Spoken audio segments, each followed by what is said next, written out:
Peri engineering, arts and science, pharmacy, nursing மற்றும் physiotherapy கல்லூரிகள் சென்னை இந்தியாவில் சிறந்த உள்கட்டமைப்பு கொண்ட கல்லூரிகளில் ஒன்று. 100% வேலை வாய்ப்பினை உறுதி செய்யும் சாதனை. ஆயிரக்கணக்கான பிற கல்லூரி மாணவர்களுக்கும் வேலை தந்த பெருமை. பெரி, எங்கள் கண்களில் உங்கள் கனவுகள். ஹாலிடேஸ்னாலே அது நம்ம ஜிடி ஹாலிடேஸ் தான். ஜிடி ஹாலிடேஸ், South India's #1 travel brand. You know you are special when you're with GT Holidays. நேர்களே வணக்கம், இது சாணக்கியா. நீங்கள் பார்த்து கொண்டிருப்பது 7 சென்ஸ். ஒவ்வொரு நாளும் ஒவ்வொரு விஷயமாக இருக்க இன்றும் பரபரப்புகள் நிறைந்த வண்ணம் இருக்கிறது. ஸ்டேட் டு ஸ்டேட் அப்படின்ற மாதிரி மாநிலம் டு மாநிலம், நாடு தழுவிய அளவில் பல பரபரப்புகள். 5 மாநில தேர்தல். ஸோ தமிழ்நாடு மட்டுமல்ல, புதுச்சேரியிலும் பரபரப்பு. இந்த 5 மாநிலங்களுக்கும் முக்கிய சென்டராகக்கூடிய டெல்லியிலும் பரபரப்பு இருக்கிறத பார்க்கிறோம். ஸோ அந்த வகையில் பல பின்னணி தகவல்கள் நம்மோடு இருக்கிறது. நம்மோடு நமது ஆசிரியர்கள் இணைந்திருக்கிறார். அந்த தகவல்கள். வணக்கம் சார். இன்னைக்கு 7 சென்ஸ்ல முதல்ல ஆரம்பிக்கும் போது திரு அமைச்சர் திரு மனோ தங்கராஜ் அவருடைய வார்த்தைகள், காலையில் எந்திரிச்சோன்னு இந்த வீடியோ தான் இணையத்தில் பெரிய அளவில் வைரலானது அப்படின்றத பார்க்குறோம். ரசக்குறைவான இன்னும் வார்த்தை சொல்கிறது அப்படின்றது தெரியல. அவ்வளோ உணர்ச்சி வசப்பட்டு ஒரு பொதுமக்கள் மத்தியில் டக்குன்னு ஒரு வார்த்தையை விட்டுட்டாரு. பெரும் அதிர்ச்சி. இப்போதான் சமீபத்தில் திரு சி.வி. சண்முகம் அவருடைய அந்த கமெண்ட் அப்படின்றது ரொம்ப பெரிய அளவில் போச்சு. அதுவே ஒரு பெண்கள் பாதுகாப்பு பற்றிய ஒரு போராட்டத்தில் அவர் அப்படி வாய் தவறி சொன்னார் அப்படின்றதற்கு அத்தனை பேர் சேர்ந்து கண்டனம் தெரிவித்தார்கள். நாமும் தெரிவித்தோம், எல்லாரும் தெரிவித்தார்கள். பட் இந்த விஷயம் அப்படியே கமுக்கமாக இருக்கிறது. என்ன பேசுனது யார் அப்படிங்கிற பார்க்கணும். அது திமுகவாகவோ அமைச்சராகவோ இருந்தால் அது வேற அர்த்தம். நம்ம எப்பயுமே ஒரு கண்ணில் வேணா ஒரு கண்ணில் சுண்ணாம்பு தான் இன்னைக்கு இருக்கக்கூடிய ஊடகங்கள்லேருந்து பல இடங்கள் நம்ம நிதர்சனமாக இருக்க பார்க்கணும். நான் ஏற்கனவே திரு சி.வி. சண்முகம் பற்றி சொல்லும் போதே நான் சொன்னேன், இது ஏதோ அதிமுகவுடைய அமைச்சர் பேசிட்டார் நினைக்காதீங்க, திமுகவிலே பேசியிருக்காங்க. அதே விழுப்புரத்தில் அதே முன்னாள் அமைச்சர் திரு பொன்முடியை பேசினதை நம்ம பார்த்தோம்னு சொல்லிட்டு நிறைய இது ஏடிஎம்கே டிஎம்கேல 3 விஷயம் இங்கே இருக்குது. 1 ஆணாதிக்க மனப்பான்மை, 2 அரசியல்வாதிகளுடைய கேரக்டர், 3 நடிகர்கள் நடிகளை பற்றி பார்க்குறது. இந்த 3மே சேர்ந்து தான் நிற்கிறது. அப்போ இவர்கள் இப்படி பேசிட்டாங்களே அப்படின்னு அதிர்ச்சி அடைகிறவங்க 50 ஆண்டு அரசியலை பார்த்துருக்க மாட்டாங்க அர்த்தம். அவ்வளோதான். இவர்கள் இப்படித்தான் பேசுவார்கள் அப்படின்னு யாருக்கு தெரியும்னா 50 ஆண்டு அரசியலை பார்த்தவங்களுக்கு அவ்வளோதான். ஸோ திரு மனோ தங்கராஜ் சொன்னார், திரு சி.வி. சண்முகம் சொன்னாரு, திரு பொன்முடி பேசினாரு, சிவாஜி கிருஷ்ணமூர்த்தி பேசினாரு, இன்னொரு தலைவர் பேசுறாருங்கிறதுலாம் ஒன்றும் அதிர்ச்சி இல்லை. இது இப்படிதான் காலகாலமாக பேசிட்டு இருந்தாங்க. நான் வேற ஒரு மேடையில் சொன்னேன், இதற்கு முன்னாடி திராவிட முன்னேற்ற கழகத்தில் அண்ணன் தீப்புரி ஆர்வம் போன்றவர்கள்லாம் பேசுனது கேட்டீங்கன்னா வெளியே சொல்ல முடியாது. நாங்கெல்லாம் நிறைய போட்டு அடிச்சு இன்னைக்கு சோசியல் மீடியா வந்ததுனால எல்லாத்தையுமே எல்லாரும் கட் பண்ணாம தூக்கி எடுத்து போட்டுறாங்க அப்படின்னா, இல்லாட்டி கட் பண்ணி அந்த போர்ஷன் மட்டுமா போட்டுறாங்க அப்படின்னு பார்க்கும்போது அது வைரலா போய் நிற்குது. முன்னாடி எல்லாம் நடந்துட்டு இருந்துச்சு. அதனால தான் வெறும் ஆண்கள் மட்டும் தான் வருவாங்க, அரசியல் மேடைகளுக்கு பெண்கள் வரவே மாட்டாங்க. இந்த மாதிரி சமாச்சாரங்களை தவிர்க்கிறது தான். அந்த மாதிரி கடுமையா பேசிட்டு இருந்தது. இப்ப இவர் பேசுனதுமே ஏதோ வாய் தவறி யோதோ தெரியாம வந்ததோ இல்லை. இவரெல்லாம் இதுதான் பேசிட்டே இருந்தாங்க. ஆஃப் த ரெக்கார்டா பேசிட்டு இருக்கும்போது பல நாள்ல ஒரு நாள் வெளிப்பட்டும்ல, அந்த மாதிரி ஆன் ரெக்கார்டு நிற்குன்னு பார்க்கணும்.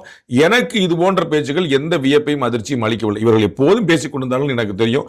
சில சந்தர்ப்பங்கள் அவர்களை மீறி மேடையில் வந்துருச்சு பார்க்கிறோம். அப்படி ஒரு சந்தர்ப்பம் தான் பார்க்கிறோம். ஸோ அவர் இப்படி இருந்தார், அவர் அங்க இருந்தார், இவர் இருக்காருங்கிற கண்டுபிடிப்புகள் எல்லாமே அவர்கள் தொடர்ந்து பேசக்கூடிய விஷயம். இது அமைச்சராக இருந்தால் மனோ தங்கராஜ் அமைச்சராக இருந்தாரு, அமைச்சராக இல்லாம இருந்தாரு, திரும்பி அமைச்சரானார். ஸோ அமைச்சராக இருந்தா பேசுவா, அமைச்சராக இல்லாட்டா பேச மாட்டார், எப்பயுமே பேசுவார். அவ்வளவுதான். நீங்க பார்த்திருப்பீங்க, பாரத பிரதமர் நரேந்திர மோடி அவர்கள் பற்றி அவர் சாஷ்டாங்கமா விழுந்ததை, பார்லிமெண்ட் பில்டிங் எல்லாம் எப்படி பண்ணி தான் நின்றுச்சா. அது மாதிரி ஒரு பிரதமரா இருக்கிறாரு, அவர் நம்ம என்ன பேசணுங்கிற கிடையாது, நாம ஒரு அமைச்சரா இருக்கிறோம் என்ன பேசணும் கிடையாது, நமக்கு தோணிச்சு பேசுறோம். அது எல்லாருமே அதை பேசிட்டு இருக்காங்க. அதுதான் இந்த 50 வருஷ பாலிடிக்ஸ்ல இவர்கள் செய்து கொண்டே இருப்பது. சில சமயங்களில் அது வெளியே வந்துருது. அப்படி வெளியே வந்த ஒரு சந்தர்ப்பம் தான் இது. ஜென்ரலா எலெக்ஷன்ஸ் அப்போ இது மாதிரி ஹீட் அப் ஆகுறதுன்றது தெரிஞ்சுக்க முடியுது, புரிஞ்சுக்க முடியுது. ஸ்லக்ஃபெஸ்ட் சர்வசாதாரணமா வார்த்தைகள் அப்படி வருதும், அப்படி சேருவாரி தூத்திக்கொள்ளுதும் பார்த்துட்டு தான் இருக்கும். பட் ஆனா இந்த வருஷம் இன்னும் கொஞ்சம் அக்லியாக இருக்குதோ. அதான் எப்பயுமே அப்படித்தான் இருந்திருக்கு. நமக்கு ஒரு வழக்கம் உண்டு, போன வருஷம் மாதிரி இந்த வருஷம் இல்ல, பயங்கரமான மழை, போன வருஷம் கூட பரவாயில்ல, இந்த வருஷம் ஒரே வெயிலுப்பா அப்படின்னு எவரி இயர் சொல்லுவோம். நம்ம பார்த்தா போன வருஷம் அது சொல்லியிருப்போம். ஸோ நமக்கு அது மறந்து போச்சு, இது ஞாபகம் இருக்கு. அப்போ இதற்கு முன்னாடி பேசுனதுல மக்கள் மறந்துட்டாங்க, இது ஞாபகம். என்னப்பா இவ்வளோ பேசுறாங்களே, இதை விட மோசமாலாம் பேசியிருக்காங்க. செல்வி ஜெயலலிதா அவர்களை பற்றி பேசப்பட்ட விஷயங்கள்லாம் நீங்க கேள்விப்பட்டீங்கன்னா அதிர்ச்சியில் உறைஞ்சிருவீங்க. உங்களுக்கு வாயில பதில் வார்த்தை வராது. அவ்வளவு பேசியிருக்காங்க. அவளுக்கு கொஞ்சம் நஞ்சம் கிடையாது, கடுமையா பேசியிருக்காங்க. நீங்க சொன்ன அந்த வார்த்தை அக்லியா பேசியிருக்காங்க. நிறைய இது மாதிரி நிறைய இந்திரா காந்தி பத்தி, நிலக்கோட்டை பொன்னம்மாள் பத்தி, நிறைய பெண் தலைவர்கள் பத்தி, குஷ்பு பத்தி பேசாததா. நீங்க இது பெண்களை பத்தி பேசப்படுறதுங்கிறது ரொம்ப சாதாரணமா இருக்கு. பொதுவெளியில பேசப்படுறது, இழிவா பேசுறது, செக்ஸுவலா பேசுறது, செக்ஸை கம்பைன் பண்ணி பேசுறது, இதெல்லாம் இது இயல்பா நடந்துகிட்டே இருக்கு இந்த மேடைகள்ல. இது தனியா எங்கேயோ ரகசியமா 4 பேர் பேசும்போது இது மேடைகளே நடந்துட்டு இருந்திருக்கு. அன்னைக்கெல்லாம் சோசியல் மீடியால வெளியே தெரியல, இன்னைக்கு சோசியல் மீடியா இருக்கு, வெளியே தெரியுது. ஆக்சுவலா சொல்ல போனா இவர்கள் குறைத்து கொண்டிருக்கிறார். ரொம்ப கம்மி பண்ணிட்டாங்க. நீங்க அதிகரிச்சுட்டு நினைக்கிறீங்க, ரொம்ப கம்மி ஆயிடுச்சு. ஏன்னா நான் பார்த்துட்டு இருக்கேன்ல, இதற்கு முன்னாடி ரொம்ப கடுமையாச்சு, ரொம்ப ஸ்பான்டேனியஸா இருந்துச்சு, ரொம்ப ஃப்ரீக்வெண்டா இருந்துச்சு. இப்போ ரொம்ப கம்மியாயிருச்சு. அதான் ஆக்சுவலா நிறைய கேமராஸ், நிறைய கேமரா வந்துரு, நிறைய பேசுறாங்க, நிறைய வெளியே வந்துருது, கடுமையான விமர்சனங்கள் வந்துரு, எதிர்வினை வந்துரு. தமிழக முதலமைச்சர் என்ன சொல்லியிருக்காரு, எந்த அமைச்சர் என்னைக்கு என்ன பேசுவாரோன்னு தெரியல, என்னை தூக்கம் இல்லாமல் வைக்கிறார்கள் அப்படின்னு இவருடைய பேச்சு தான் அவரை கவலைக்கு உள்ளாக்குது. அப்போ வந்து அவருக்கு தெரிஞ்சு நம்ம தான் மைனஸ் பாயிண்டா இருக்கிறோமோ, நம்ம கட்சி நம்ம மைனஸா இருக்கிறது வந்து தமிழக முதலமைச்சருடைய ஆதங்கமா இருக்கு. அதனால இவர்கள் எப்போதுமே பேசிக் கொண்டிருந்தார்கள். இப்போ கொஞ்சம் கம்மியா பேசுறாங்க. திரு பொன்முடி அவர்கள் வந்து அந்த விரிவா சொன்ன கதை பாத்தீங்கன்னா அது டங் ஸ்லிப் இல்ல. இப்ப இவர் வந்து கோவமா சொன்னாரு, சிவி சண்முகம் வந்து டக்குன்னு ஒரு வார்த்தையை விட்டார் அப்படிங்கறல. திரு பொன்முடி அவர்கள் நிதானமா நிறுத்தி கதை சொல்றார். அந்த கதை புரியலன்னு திருப்பி விளக்கம் வேற சொல்றார். உங்களுக்கு புரியலையா அப்படின்னு சொல்லிட்டு திருப்பி விளக்கம் வேற சொல்றாரு. அப்ப வந்து அது நீங்க டங் ஸ்லிப்பா பார்க்க முடியாது. அப்ப இயல்பாக இவர்கள் பேசிக்கொண்டே இருந்தது. மேடையிலையும் பொது வெளியிலும் தனி வெளியிலும் எல்லா இடத்தையும் பேசிக்கொண்டது. இப்போ வர ஆரம்பிச்சிருச்சு, வெளியில தெரிய ஆரம்பிச்சிருச்சு. இது குறைஞ்சிருக்கு தான் பாக்குறேன் தவிர தேர்தல் நேரத்தில் ரொம்ப அக்லியா வந்து தேர்தல் நேரத்தில் இது வெளியே வருது. நேத்து தமிழக முதலமைச்சர் சொல்லியிருந்தார், if I am not wrong, AIADMK மேடை எப்படி இருக்குது, திமுக மேடை எப்படி இருக்குன்னு பாருங்க. ஏன்னா திண்டுக்கல் சீனிவாசன் அவர்களும் பேசியிருந்தாரு, சிவி சண்முகம் பேசியிருந்தார். அவர் குறிப்பிட்டு வந்து எங்களுடைய மேடையெல்லாம் எப்படி இருக்கு பாருங்க. அவருடைய கட்சி தானே திரு சிவாஜி கிருஷ்ணமூர்த்தி, அவங்களுடைய கட்சி தானே திரு பொன்முடி, அவருடைய கட்சி தானே திரு மனோதங்கராஜ். நான் அதனால தான் உங்களுக்கு இவர்கள் வந்த பிறகு நான் இப்ப மாத்தி பேசுறேன். நல்லா திரு சிவி சண்முகம் பற்றி நீங்க கேட்டபோதே நான் சொன்னேன், அதிமுக ஒருத்தர் பேசிட்டார் நினைக்காதீங்க, ரெண்டு கட்சியுமே எப்பயுமே பேசிட்டு இருந்திருக்காங்க. நான் அன்னைக்கே சொன்னேன். அதுக்கு தான் நான் பொன்முடி அவர்கள் உதாரணம் சொன்னேன். நீ என்னப்பா பழைய உதாரணம் சொல்ற, புது உதாரணமே தரேன்னு சொல்லிட்டு தான் அன்னை மனோதங்கராஜ் பேசியிருக்காரு. புது உதாரணமாக இருக்க நம்ம இங்க பாக்குறோம், இப்படி ஒரு உதாரணம் நம்ம இந்த ஒரு மாடல் நம்ம பார்த்ததே இல்லை. ஒரு சிட்டிங் சிஎம் வந்து இங்க அங்க அங்கன்னு அலைக்கழிச்சார். முன்னதாக வந்து ஜெயலலிதா அவர்களே அழைக்கழித்தார் அப்படின்றத பாக்குறோம். இப்ப இவரே வந்து எல்லா இடமும் சொல்லுவோம் மீட்டிங், ஐயோ சந்திச்சாதானே நான் கூட்டணியில லாக் பண்ணுவீங்க, நான் சந்திக்கவே மாட்டேன் அப்படின்னு ஒரு கூட்டணி பரபரப்பு இருந்ததுன்னு தெரியும். பட் ஆனா இப்படி கோவிலாக போகும் அப்படின்னு யாருமே எதிர்பார்க்கல. பட் ஒரு வழியா எல்லாரும் நிம்மதி பெருமூச்சு அவர்கள் கூட்டணிக்குள் விடக்கூடிய வகையில புதுச்சேரியில் தேசிய ஜனநாயக கூட்டணி லாக்ட் அண்ட் காம்பேக்டாக எல்லாம் ரெடியாக இருக்காங்க. அந்த 33 சட்டமன்ற தொகுதிகள் அங்கே நாமினேட்டடையும் சேர்த்து பார்த்தோம் அப்படின்னா இப்போ 16 சட்டமன்ற தொகுதிகள் என்ஆர் காங்கிரஸிற்கு, பாஜகவிற்கு 10, 2 லட்சிய ஜனநாயக கட்சி அது தாமரை சின்னத்திலேயே தர்பூசணி சின்னம் வாங்கியிருந்தது, ஆனால் இப்போ தாமரை சின்னத்திலேயே போட்டிடும் அப்படின்னு அதிமுக 2 தொகுதிகள் அப்படின்னு சொல்லி உள்ளொரு கூட்டணியை ஃபார்ம் பண்ணிட்டாங்க. ஒரு வழியாக கூட்டணி முடிந்திருக்கிறது. எப்படி இந்த டென்ஸ் நெயில் பைட்டிங் ரைட்? இது வந்து ஒரு பெரிய ஆச்சரியம் இல்லை. நம்ம பார்த்தோம் எப்பயுமே புதுச்சேரியுடைய தேர்தல் பணிகள் வந்து ரொம்ப சர்ப்ரைசிங்காக இருக்கும்.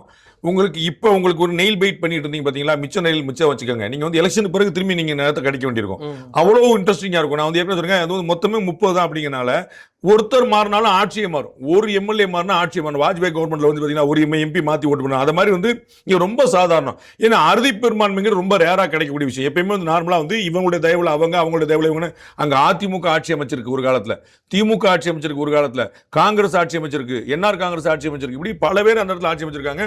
ஒரு ஓட்டு ஒரு எம்எல்ஏல நிறைய மாற்றிப்பாங்க. ஏன்னா நம்ம வந்து சென்னையில் ஒரு குறிப்பிட்ட பகுதி மட்டுமே ஒட்டுமொத்த புதுச்சேரி சொல்லிடலாம், காரைக்கால் சேர்த்து வச்சுட்டு அவ்வளோ சின்ன ஏரியாங்கனால இங்கே இந்த தொடர் போட்டிகள் வந்து நடந்துகிட்டே இருக்கும். மாறி வந்து பேரம் கம்மியாக போறதுக்கு வரும். ஸோ வந்து எலெக்ஷனை சந்திக்கிறதுக்கு முன்னாடியான ஒரு தெளிவு அது வந்து ரொம்ப சரி. அதனால வந்து இந்த பிரச்சனைகள் வரும், ஏற்கனவே வந்தது தான். நீங்கள் குறிப்பிட்டது போல ஜெயலலிதா அவரோட சேர்ந்து தேர்தல் சந்திச்சு தனக்கு தனிப்பெரும்பான்மை வந்தோடனே ஜெயலலிதா அவர்கள் வேண்டாம், ஏடிஎம்கே வேண்டாம்னு சொல்லிட்டாரு இதே திரு ரங்கசாமி அவர்கள். ஸோ இது ஏடிஎம்கே இருந்தாலும் அப்படி தான் பண்ணியிருக்கும், டிஎம்கே இருந்தாலும் அப்படி தான் பண்ணியிருக்கும், யாராக இருந்தாலும் அப்படி தான் பண்ணிருப்பாங்க. ஏன்னா எனக்கு பெரும்பான்மை நம்ம தமிழ்நாட்டில் சொல்கிறோம்ல, கூட்டணி ஆட்சி வரப்போதா தனிக்கட்சி ஆட்சி வரப்போதா அப்படின்னு கேள்விக்கு டிஎம்கே கூட்டணி ஆச்சா ஏடிஎம்கே கூட்டணி ஆச்சா, சார் எவ்வளோ சீட் வாங்குறாங்களோ அதை பொறுத்து, சீட்டு கம்மியாக வந்தாங்கன்னா கூட்டணி ஆட்சி தயாராகிடுவாங்க. இன்னைக்கு சொல்ல மாட்டாங்க. ஸோ இது வந்து போஸ்ட் எலெக்ஷன் பேச வேண்டிய மேட்டர். அதே தான் அங்கே வந்து எப்பயுமே இந்த சிக்கல் இருக்கு. பட் இந்த முறை இவ்வளவு கலையபடம் குளறுபடி இந்த மாதிரி அலைச்சல் கோயில் இதெல்லாம் போய் முடிச்ச பிறகு கோயில் சமாச்சாரங்கனால அது நிம்மதியாக முடிஞ்சனால இது வந்து கொஞ்சம் கான்கிரீட்டா தெரியுது எனக்கு. ஏன்னா இன்னொரு பக்கம் நீங்க பார்க்கணும், முதல் நாள் நம்ம கிச்சடி கூட்டணி பத்தி பேசியிருந்தோம், இல்ல மொத்தமாவே பிடிச்சிடலாம். காங்கிரஸ் இந்த பக்கம், டிஎம்கே இந்த பக்கம் மாறி ஆளாளுக்கு வேட்புமனு தாக்கல் நல்ல நாள் பார்த்து பண்ண ஆரம்பிச்சாங்க. அங்க சீட் ஷேரிங்கே முடியல. பட் அதுக்குள்ள வந்து நாமினேஷன் ஆரம்பிச்சிருச்சு. அப்போ வந்து அங்கேயும் திரும்பி இந்த மாதிரி குளறுபடி போது அங்கேயும் ஒரு தெளிவு கிடைக்கும். இங்க வந்து ஆன்டி இன்கம்பன்சியை நியூட்ரலைஸ் பண்றதுக்கான ஏற்பாடு நடந்துருச்சு நான் நினைக்கிறேன். லட்சிய ஜனநாயக கட்சி வந்து நல்லா செலவழிப்பாரு. ரங்கசாமி அவர்களுக்கு வந்து பேர் இருக்கு. பாஜக வந்து இந்த மேனேஜிங் வந்து நீட்டா பண்ணிடும். ஸோ 3 விதமான காம்போ, அதாவது அதிகார பலம், பண பலம், ஆட்சி பலம் 3மே இருக்கனால I think they will over come this நினைக்கிறேன். இதுல பாமக ஒரு சின்ன பிரசன்ஸ் இருக்குன்னு பாக்குறோம். பட் அவங்கள அகாமடேட் பண்ணல. அதிமுகவுக்கான பிரசன்ஸ் அண்டர் ரெப்ரசன்டட்னு அங்க ஒரு முணுமுணுப்பு இருக்குன்ற பாக்குறோம். இது போன்ற விஷயங்கள்லாம் அவங்களுக்கு என்டிஏக்கு ஒரு ஃபேக்டர் வந்து நிக்குமா? நம்ம ஒரு கட்சி அண்டர் ரெப்ரசன்டேட்டடா அப்படிங்கிறது எப்படின்னா அவங்க கட்சி எப்படி வளர்த்துருக்காங்கிறத பொறுத்து பார்க்கணும். இன்னைக்கு வந்து போன முறை 6க்கு 4 ஜெயிச்ச மதிமுக, இந்த முறை 4 சீட்டு தான் கொடுத்துருக்காங்க, போன முறை கொடுத்த சீட்டு கூட கொடுக்கல. அதுல 3 உதவி செய்யறன்னு 1 சொந்த சின்னம் பார்க்குறோம். ஏங்க கம்மியா கொடுத்தீங்க அப்படின்னு கேட்டா, நீங்க கட்சி வளர்த்தா கூட கொடுத்துருக்க போறோம். இவ்வளவுதானே. நீங்க அவ்வளவு பெரிய கட்சி தான் தனி ஆட்சி அமைச்சிருங்க, இவ்வளவுதானே. அப்ப நான் என்னுடைய கட்சியை வளர்க்க மாட்டேன், உங்களுடைய கூட்டணி மூலமா என்னை கட்சி வளர்த்துட்டே வாங்கன்னா எந்த கட்சியுமே சம்மதிக்காது. ஏற்கனவே சொன்னேன், இங்க திமுக ஆட்சி அமைச்சிருந்தது, இங்க ஏடிஎம்கே ஆட்சி அமைச்சிருக்கு. தமிழ்நாட்டுக்கு முன்னாடி ஏடிஎம்கே ஆட்சி அமைச்ச இடம் புதுச்சேரி. சோ இவங்க எல்லாமே பண்ண முடியும், அவங்களுக்கு ஒரு பெரிய ஸ்பேஸ் இருக்கும். அவர்கள் 5 ஆண்டுகளாக என்ன செய்தாலும் பார்க்கணும். நீங்க எலெக்ஷனுக்கு நாமினேஷன் முன்னாடி எனக்கு இத்தனை சீட்டு கொடுங்க, அத்தனை சீட்டு தம்பு ஜெயிங்க. நம்ம பலமுறை சொன்னோம்ல, கூட்டணி கட்சிகள் பெரிய கட்சியில் அனுசரிச்சு தான் போகணும். அது தமிழ்நாடா, புதுச்சேரியா, கேரளாவா, கர்நாடகாங்கிற பேட்டரியில் அவரவர் கட்சியை வளர்த்தா அவங்க நிக்க போறாங்க. இன்னைக்கு தாவேகா கூட்டணிக்கு வரணும்னு ஏன் விரும்புறாங்க? அவர் கட்சியை வளர்க்கிறாரு, அது வாங்கன்னு விரும்புறாங்க. அப்போ அதிமுகவோ பாமக இருந்தது, அதான் இருக்குதா அப்படின்னு பார்க்கணும். PMK if I'm not wrong, Jayalalithaa பீரியட்ல சரிபாதி ஆட்சின்னு பேசினாங்க. நீங்க 2 வருஷம், நாங்க 2 வருஷம், பாமக அதிமுக ஜெயலலிதா இருந்தபோது புதுச்சேரியில் பேசினாங்க. அவ்வளவு ஸ்ட்ராங் பிரசன்ஸ் நினைச்சாங்க, நடக்கல. அப்ப மெட்ரிகுலேஷன் தமிழ்நாட்டில் பட்டியலினத்தவர்களின் குரலாக திருமாவளவன் இருக்கிறாருன்னு சொல்றோம். அப்ப 20% மக்கள் பட்டியலத்தில் இருக்கிறாங்க. அப்ப 20% வாக்கு திருமாவளவன் எடுத்தாருன்னு அவர் ஆட்சியை பிடிப்பார். அப்ப ஒரு 1% 1.5% தான் அவரால் மெட்ரிகுலேட் பண்ண முடியுது. அப்ப 20% பட்டியலின மக்கள் இருந்தாலும் அவருடைய தேர்வு வேற கட்சியா இருக்கு. அப்ப பாட்டாளி மக்கள் கட்சி ரொம்ப ஸ்ட்ராங்கா நினைக்கக்கூடிய சமுதாய மக்கள் அங்க இருந்தாலும் மெட்ரிகுலேட் ஆகணும்ல. அப்ப அதிமுக ஆட்சியை பிடிச்ச கட்சிங்க, ஓகே, அது பழைய கதை. இப்ப வாங்க, இப்போ தேமுதிக நாங்க மக்கள் கூட 2016 கரெக்டா 10 வருஷம் முன்னாடி நாங்க 110 தொகுதி போட்டிட்டோங்க அப்படின்னு திமுக கேட்க முடியுமா? 10 வருஷம் முன்னாடி பாஸ், இப்ப 10 வருஷம் கடஞ்சிரும். இன்னைக்கு என்ன? அப்ப கரண்ட் சிச்சுவேஷன் என்னங்கிறதா நீங்க பாருங்க. இவர்களுக்கெல்லாம் பிரசன்ஸ் இருந்தது, அவர்கள் இடைப்பட்ட காலங்களில் கட்சியை வளர்ப்பதில்லை. நேரா தேர்தலில் கட்சியை வளர்ப்பேன் அப்படின்னு சொன்னா அடுத்த கட்சி நம்ம கட்சி வளர்க்கறதுக்கு வராது. திமுக பண்ணது தான் எல்லாரும் பண்ணுவாங்க. இங்க திமுக என்ன பண்ணுச்சு?